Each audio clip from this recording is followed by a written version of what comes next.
What is up, my beautiful mangoes and everyone over at Typhoon Cinema? My name is the Iron Mango, and today I am bringing you guys a very, very special video on both of our channels. Essentially, I'm going to be going over the top 10 Easter eggs or secrets in the Five Nights at Freddy's 4 game. And a lot of these secrets are going to be completely new secrets that no other YouTubers have actually uncovered just yet. So you're going to be seeing them for the very first time in today's video. So if you guys are very, very excited about that, and if you guys are, definitely be sure to slap that like button. I'm trying to go for 1,000 likes on today's video on the Typhoon Cinema channel. Also be sure to hit that little red button that says subscribe if you guys haven't already. And be sure to check out my channel down below in the description. My channel will be right there. You guys can go check me out.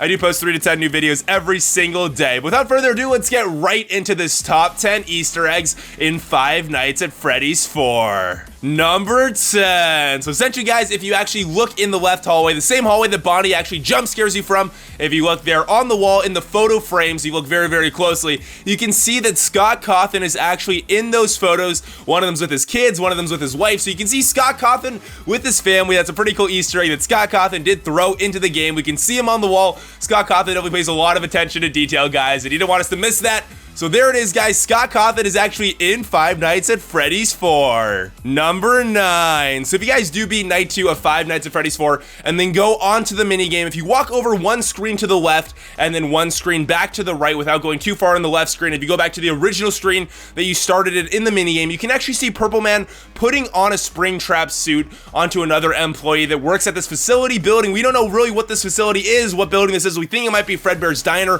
or some other like sister location to the Fredbear's Pizzas. We don't know, guys, what exactly this building is, but we do know that Purple Man works there, and he's probably a higher up official, maybe a boss, maybe some type of like higher up official. I don't know, guys, but we do know that Purple Man actually works at this facility because of this Easter egg, and that this facility is the exact same place where Fredbear actually bites her head at the end of Night 5. Number 8. So if you guys do beat Night 1 of Five Nights at Freddy's 4, instead of going upper room and then over to the left room like you're supposed to, and then your brother's gonna jump scare you in the minigame that does follow Night 1, if you go upper room and then over to the right room, you can see a room with Mangle on the floor. What looks to be Mangle on the floor. She's all splattered and just spread across the floor, and it looks like she's destroyed. We don't know if this is like the plush version of Mangle, maybe it's a toy version of Mangle, or maybe it's the actual animatronic itself. I don't know why you would have a giant animatronic just like broken in your room or in somebody's room in a house, to be honest, but it might be. We never know, guys. This is Scott Cawthon. He's throwing some weird curveballs at us. But the bigger thing that I wanted to talk about in today's top 10 video is that this room actually looks to be a girl's room.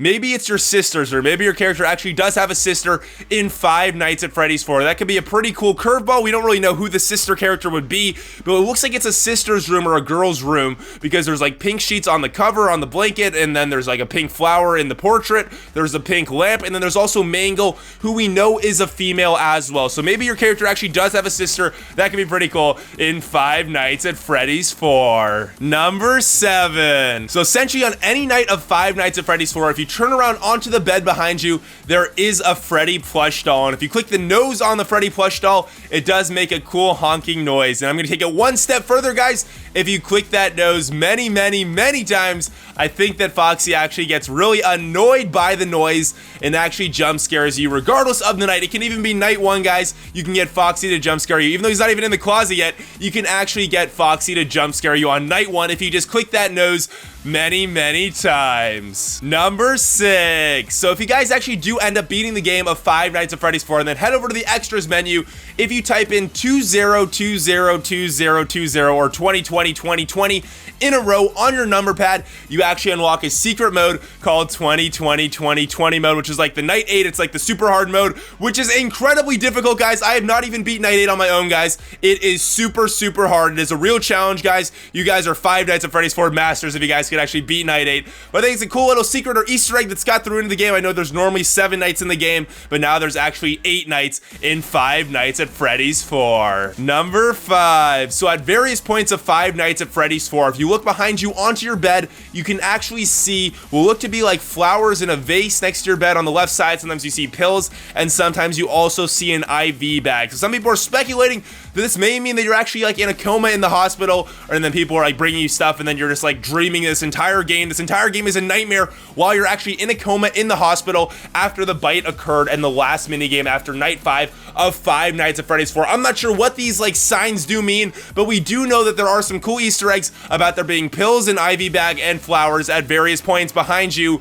on the bed or next to the bed in Five Nights at Freddy's 4. Number 4. So in the minigame that follows night 3 before night 4 actually begins of Five Nights at Freddy's 4, if you go up a room and then over to the left a room so that you're in the exact same room as the one like following night 1 in the minigame following night 1, where your brother actually does jump scare you in that room. If you hover your mouse over the TV in that room, you see a very cool Easter egg about a Fredbear and Friends 1983 logo appearing on the screen. So you see an advertisement about Fredbear and Friends. We're not sure if that 1983 means that that's the year that this game takes place, or maybe it means that that is the year that the Fredbear and Friends was actually incorporated. We're not sure quite yet about what that 1983 does mean, but I personally believe that there could be both a bite of 83 as well as a bite of 87, because Phone Guy does talk about there being an event that actually made the spring lock suits malfunction, and they were shut down because of all of those malfunctions. So maybe this was the event where the Fredbear spring lock suit actually did malfunction and then actually killed the kid, or he ate the kid, or he bit the kid's head off. Maybe it could be a completely different event from the bite of 87.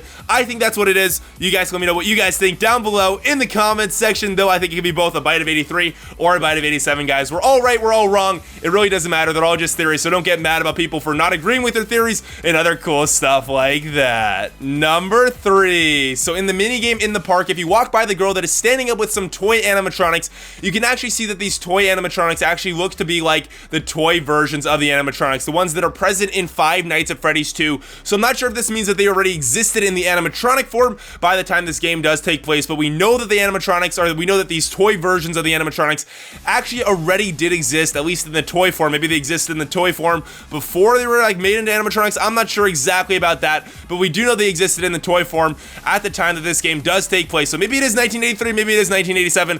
We don't know for sure, guys, but we do know that toy animatronics, at least in the toy form, did exist in Five Nights at Freddy's 4. Number 2. So in the very final cutscene, or the last mini game of Five Nights at Freddy's 4, after you complete night 6, what's considered to be the quote-unquote good ending, if you listen very closely to the very end of that cutscene, or mini game, I guess you could call it. It's not really a mini game because it's not really interactive, but if you listen very closely to the very end of that cutscene, you can actually hear what seems to be a Harpy Monitor flatlining out, which does signify that your character, the child that you play as, actually does die in Five Nights at Freddy's 4, which makes people believe that this bite might not actually be the bite of 87, because the bite of 87 victim does survive. It could still be the bite of 87 though, because the bite of 87 victim actually like was still alive for a while, at least for these 8 nights that he does survive in Five Nights at Freddy's 4, until he actually dies. Maybe he was in a coma and then his heartbeat monitor actually did flatline while he was in the hospital. Maybe that's what that sound does refer to, but we do know that the character that you play as actually does die,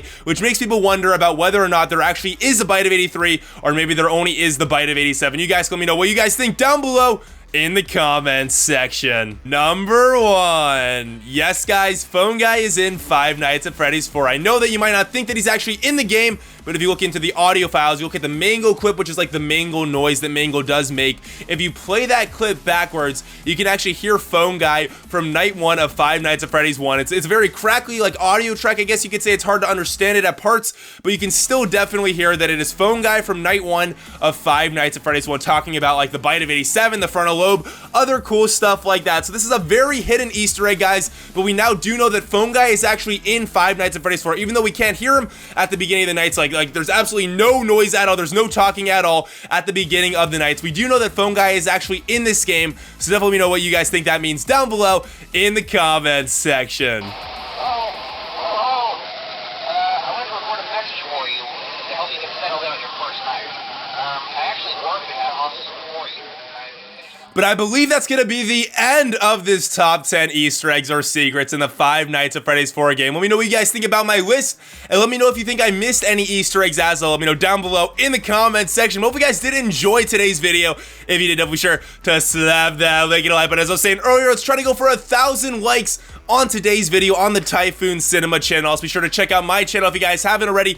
There is a link down below in the description. I do post 3 to 10 new videos every single day on my channel. Also, be sure to hit that little red button that says subscribe on the Typhoon Cinema channel, as they do post very, very awesome Five Nights at Freddy's content if you guys do enjoy Five Nights at Freddy's. That's going to be the end of today's video, and I hope you guys have a nice, safe, wonderful day.